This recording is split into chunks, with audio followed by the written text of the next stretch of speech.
Checkout tracking by the NPD group brings you a receipt collecting system that gathers data anonymously through technology we created, providing your businesses with answers.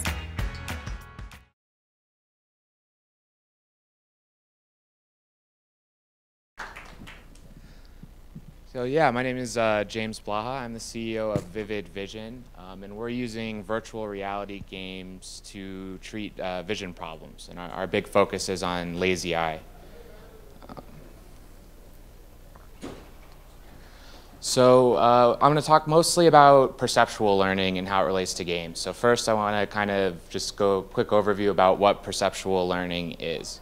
I'm going to talk mostly about the visual system, but this applies to the auditory system, motor system, all kinds of different kinds of tasks.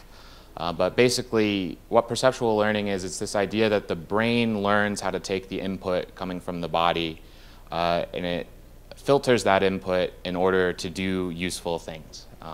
And so in the case of vision, we have light coming into our eyes. It hits the retina, it sends it back to the brain. There's a bunch of areas in the brain that processes it. And the brain is actually capable of changing its structure to process it more efficiently for different kinds of tasks. A lot of work has kind of been put into the physical part of it, putting lenses on to correct the light that hits the retina in the first place.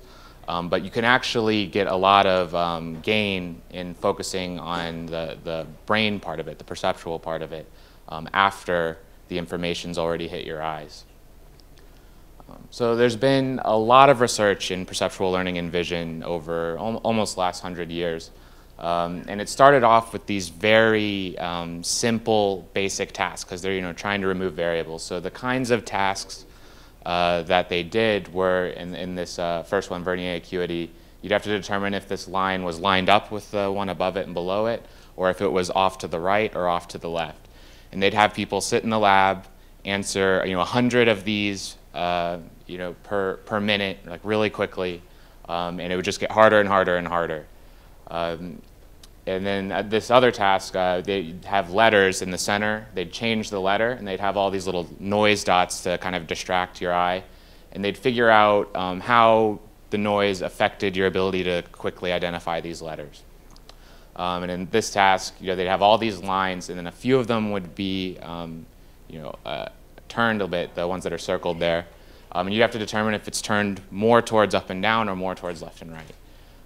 So these things are really, really boring and simple, but what they were able to prove is that people can improve their vision purely through practice. So what did they find out doing these simple things? They found out that you could take impaired vision and improve it. So for people who have nearsightedness or farsightedness, you can improve it a little bit. For people who have a lazy eye, which is what we're focused on, you actually have some of the bigger gains for reasons I'll get into later. But you could also take healthy normal vision and improve it as well. They took people who have normal vision and have them do these tasks, and after some amount of training, they're better at these tasks. 5 to 10 years ago, it used to be thought that you could only do this in young kids, that the perceptual system was fixed after you got to some critical age of about 9 or 10 years old. And that's not actually true. There's been a lot of research showing that you can do perceptual learning after the critical age. It's just a lot harder. Kids' brains are way more plastic. They're way more malleable. But if you kind of use some tricks, some techniques, the brain is still plastic and malleable in adulthood. And we've seen changes recently, even in people in their 60s and 70s. So this isn't something that's limited to childhood like it used to be thought. They've demonstrated that you can learn a wide variety of tasks. It's not centered, or it's not limited to just a couple of these tasks that they did in the lab. It's actually much broader than that. But there are limits. It's not all tasks.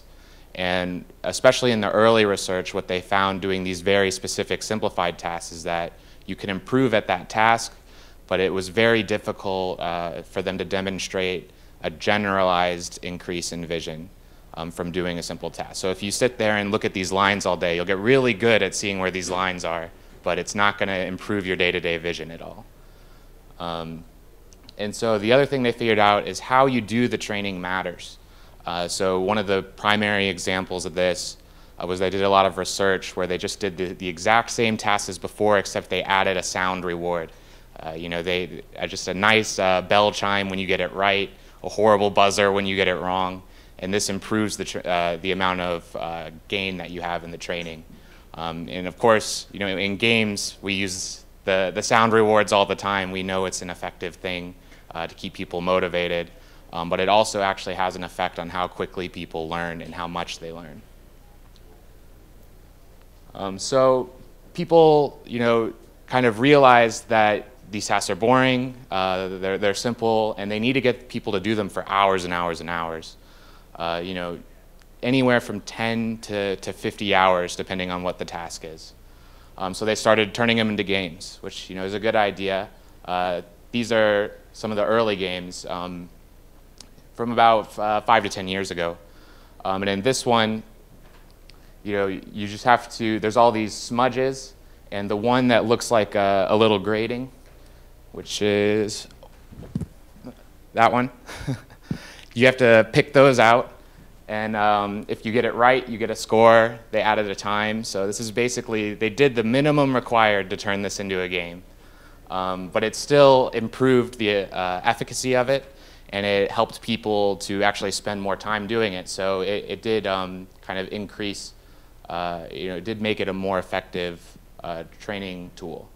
And so this other game, they took, you know, a first-person shooter, and all they did was basically brighten the whole image to one eye and dim it to the other. So this was one of the first games that was used for the treatment of lazy eye. And how they ended up doing it, so this was back in 2007, so they just had a dichoptic viewing thing, so basically just a screen in front of each eye with no head tracking at all. So if you moved your head, you instantly wanted to throw up. So people had a really hard time actually playing these games, which is why they had people come to the lab and paid the money to do it. And it was, you know, the idea was good, but the hardware wasn't ready yet. So people, you know, they had some decent results in the lab, but they weren't able to turn it into something people would actually use in the real world.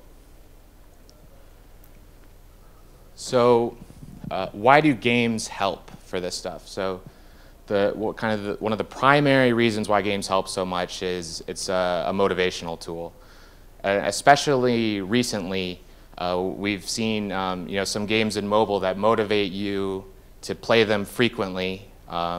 Even if, you know, I think in a lot of these games, the focus has been more on the psychology of keeping people there than it has been on keeping the game fun, because those two things aren't always related, although they definitely can be. So, you know, it's primarily a motivational tool to keep people coming back, because you want people doing these tasks 20 minutes every day. And so you want to motivate them using, you know, achievements, you know, using scores, using progression, all the things that keep people playing games. We can use those to get them to do their visual training. And so, but it's beyond that. So they've actually done some studies on Call of Duty showing that people who are good at Call of Duty have better vision than people who don't play first-person shooter games. And so the first thought was, you know, maybe only the people with really good vision get to the top of this game, right? So they did another study where they introduced people to playing Call of Duty for the first time, and their vision actually improved. And so just playing games that demand good vision basically provides your brain with an incentive to spend more energy processing your vision to you know, get better at the task. So you've assigned the goal of winning this game to your brain, and if winning the game means you need better vision, your brain will try to get better vision in order to win the game. There's also been research done with StarCraft showing this in Korea, and specifically there's a new study with StarCraft, where they basically just covered up the good eye for lazy eye and had people play StarCraft and their vision improved. And so they've done research on puzzle games as well, and the interesting thing there is that only some games helped, and some games didn't. And so the games which require quick visual search helped. So for instance, if you were playing Sudoku and it was untimed, that would be unlikely to help improve your attentional search, because you're not, there's no quick demand to look for all of the numbers. But if you're on a time demand, then it actually does. And so if you put people under pressure to identify these objects quickly, that helps improve the learning that takes place. So I've been working on this for about 1.5 years, and I've been getting up to date on all this perceptual learning research so that we could apply it for the treatment of lazy eye.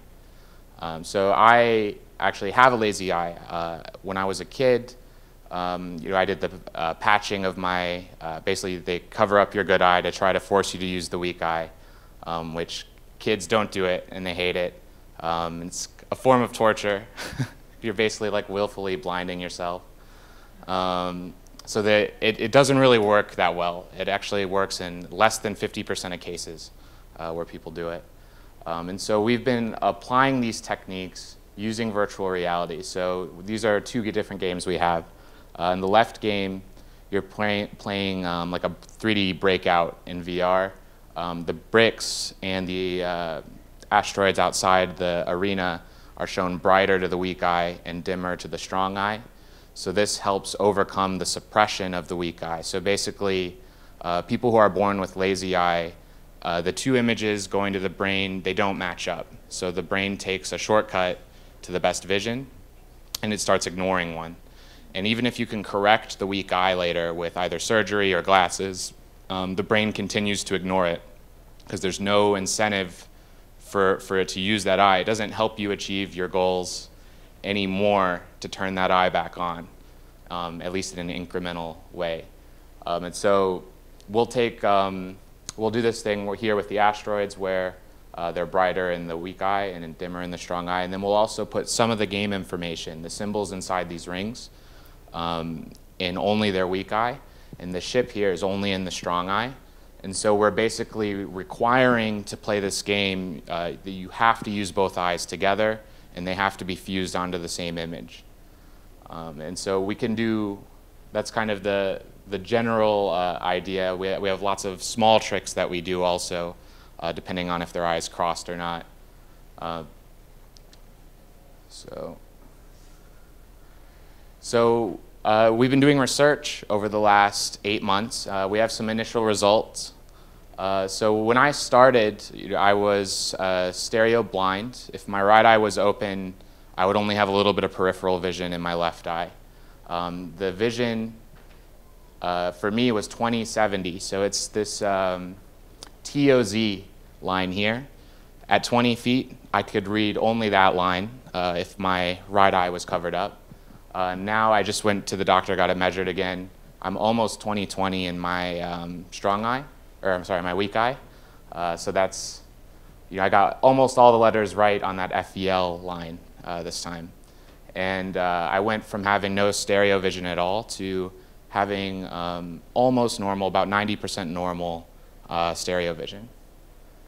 So we also did a study, a small study, 15-person in Europe, and the results just came in showing 60% of the patients improved 1 to 3 lines on this chart in just 8 30-minute sessions.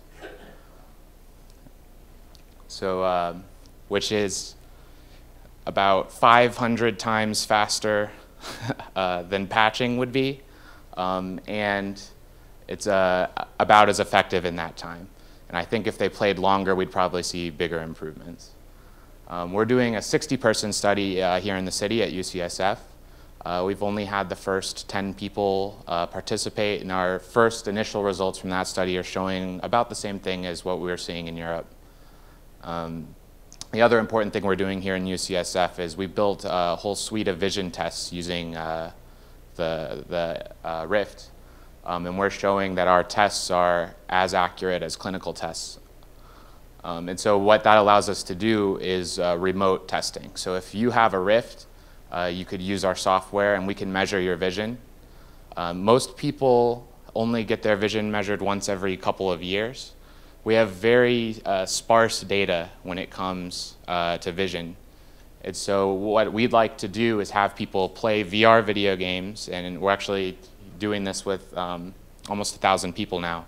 And we're measuring their vision from these games many times per week over long periods of time. We have data for some people going back about a year. So we're going to be able to have more data than anyone has had before on these kinds of visual issues and be able to analyze it to figure out new things. So I think I spoke mostly about vision, but perceptual learning applies to all kinds of different things. It can be auditory, it could be about learning languages, learning facts, kind of more standard learning. It could also be used for things like phobias, anxieties, PTSD. So I think the way I see all this new technology is that these VR and AR are allowing us to control the input going into the brain. So right now it's visual and auditory input. At some point we'll have haptics too. And then the sensors we have, head tracking, eye tracking, there's really good sensors, multi-sensors now for blood pressure and skin capacitance and all these different biosensors. What this is a system to kind of poke the brain by giving it some input and then measure the response back. And so it allows us to understand the feedback loop that's going on between the input and output so that we can modify the brain's functioning in positive ways. So for us, that means cheaper, better, reliable, more reliable testing. Testing that's actually fun for patients rather than something that they try to do everything to get out of. We can, right now a lot of our tests look a lot like normal vision tests, but at some point they're all going to be games. And so kids can just put a VR headset on, play games for 20 minutes, and we'll have a profile of their vision when they're done. And one of the big things I'm interested in is as this technology gets cheaper, especially through phones, we'll be able to do telemedicine for areas that don't have access to optometrists and ophthalmologists. So that's the talk. If you guys have any questions or if you want to contact me, here's my Twitter and our website. Thanks. Thank you, James. We have time for a couple of questions here, folks. Yep, over here. Hey mate, question about distribution for with the software that you've got at the moment. How are you currently getting into the hands of people? Is it released in some capacity, or only like optometrists and such? Or? So we released it to optometry clinics nationwide in April. So we have right now the only way to use it is to go into an optometry clinic who has it. We're planning on a home version that connects with the optometrist version. We actually wanted to do that first, and we had a big beta because we had a crowdfunding campaign, so the people who backed the campaign were part of our beta.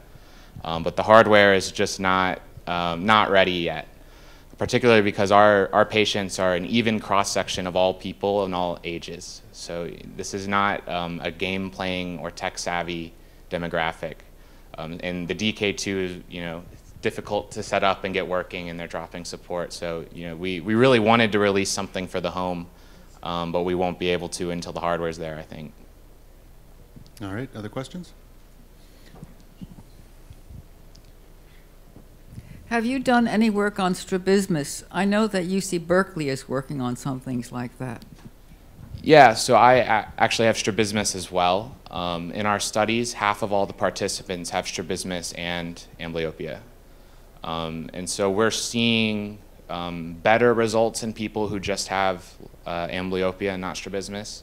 But we are seeing results in people who have strabismus as well. And we're actually partnering with an optometry school, and we'll probably be partnering with Berkeley as well to do more research into strabismus. I think it's a little bit, strabismus is a little bit harder, but we should be able to help there too, I think. All right, other question? I was curious if how much thought you've been giving to other types of dysfunctions or, in the eye. Yeah, we've thought about it a lot. We're planning on expanding to vision care in general, but our first product is really focused on lazy eye. I think our next step is going to be other binocular vision issues, which affect a lot of people. Binocular vision issues altogether affect 30 to 50% of all people, which is one reason why a lot of people don't like 3D movies and why a lot of people might not like the Oculus. And a lot of this stuff goes undiagnosed, and it's pretty easy for us to diagnose it technically using VR, although regulation is another story. When you start diagnosing things, you have to be really careful and get approval and everything. So we are planning on going into other vision problems, but probably focus on binocular vision first and then expand from there. All right. Have you guys, have you seen a higher level of motion sickness in the VR with people with vision problems? That's not something we've looked at. So we haven't compared people with vision problems to people without vision problems. We've done a lot of work to minimize motion sickness. We never move our cameras because we don't want people not to be able to do it. I would guess if you're stereo blind, if anything, you would be less prone to motion sickness, but I'm not sure. All right. All right. That's our time for now. James, thank you very much. Thanks.